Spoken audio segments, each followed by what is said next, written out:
नमस्कार सबैजनालाई। आज विशेष गरी हामी दुवैजना एक भएको दिन हाम्रो आज एनिभर्सरी।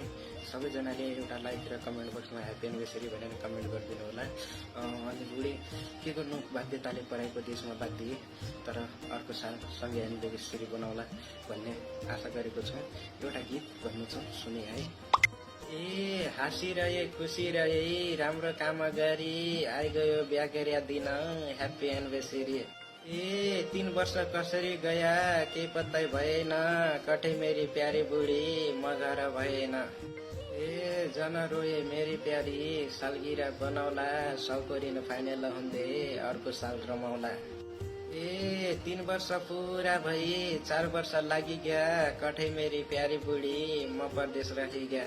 ए दिपाल राम्रो सेती फुल सिलगढीको गढी अर्को साल सँगै बनाउला हाम्रो एनिभर्सरी, अर्को साल सँगै बनाउला हाम्रो एनिभर्सरी।